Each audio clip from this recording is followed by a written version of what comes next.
Philocast, de la philo en podcast.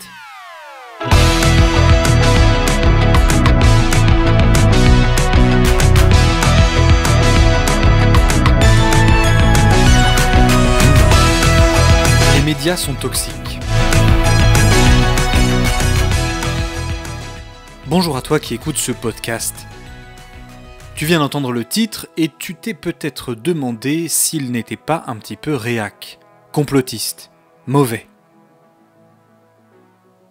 Mais à bien y regarder, cette pensée spontanée ne semble pas venir de toi.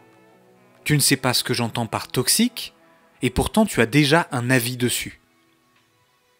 Quelle est donc l'origine de cette idée ? Allons même plus loin, prends n'importe quel sujet.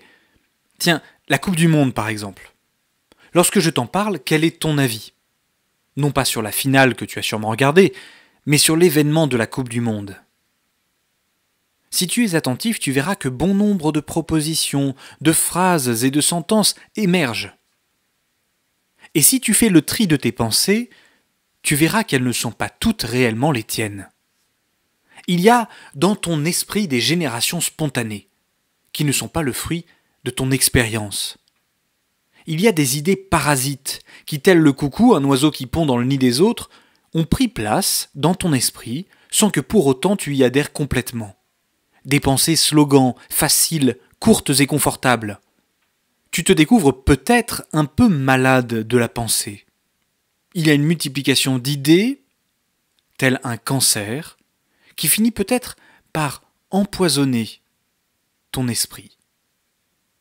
Des idées pirates, qui font de toi une victime droguée par cette institution que l'on appelle les médias. Ici, lorsque je te parle des médias, j'envisage tous les supports vecteurs d'information. Télévision, Internet, réseaux sociaux, journaux et radios. L'action sur laquelle porte mon attention, c'est justement l'information. Le mot est assez riche. Informer, c'est donner une forme. Philosophiquement, cela correspond à faire passer de la puissance, de la potentialité, à l'acte.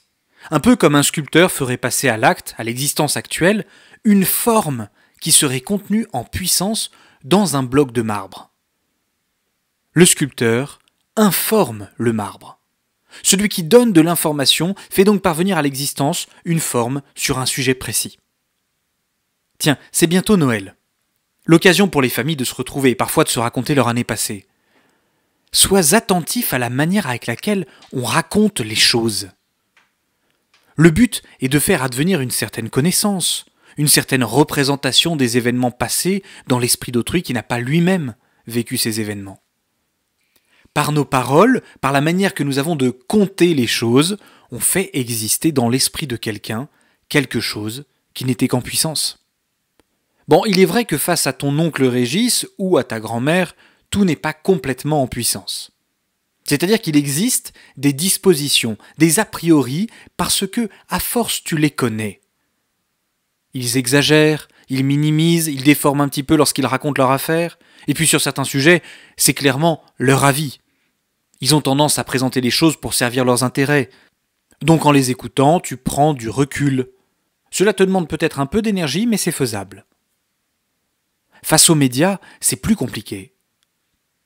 Car certains vont te dire qu'ils présentent les informations avec impartialité, avec neutralité. Le but étant de te donner tous les avis possibles. Ou bien les faits les plus sobres, les plus secs. D'autres vont t'assurer qu'ils sont des médias libres.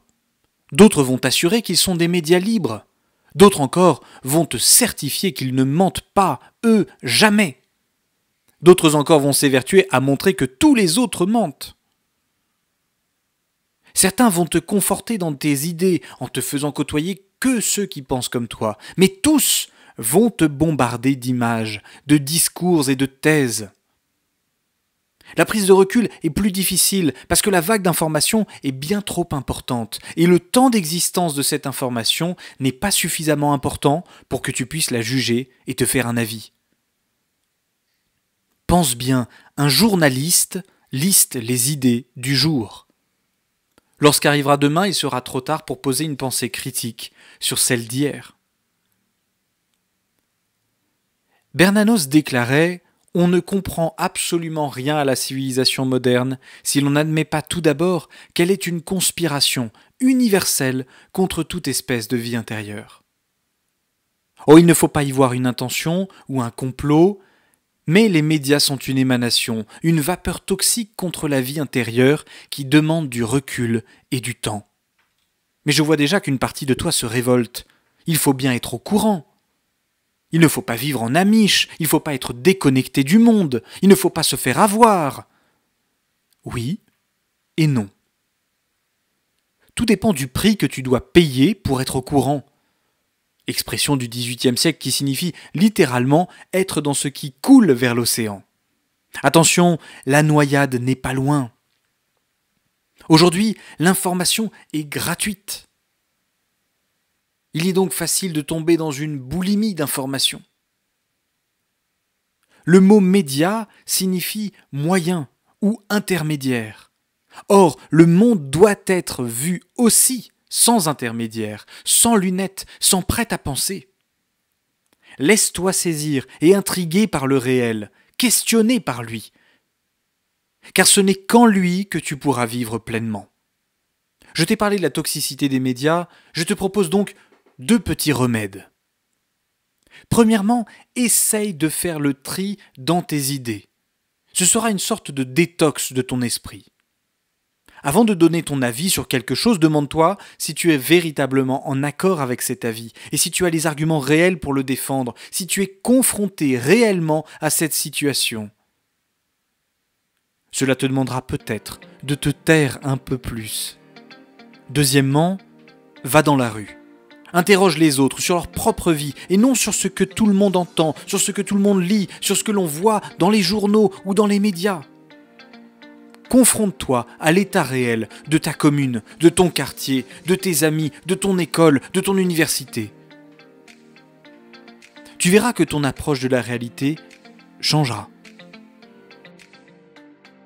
Merci pour cette écoute. On se dit à bientôt, c'était Philocast, la philosophie en podcast. Tu peux t'abonner, tu peux t'abonner, tu peux t'abonner. Tu veux lâcher un j'aime, laisse-toi aller, donner ton avis, tu peux commenter, rejoindre une belle communauté. Y'a qu'une chose à faire, tu peux t'abonner, tu peux t'abonner, tu peux t'abonner.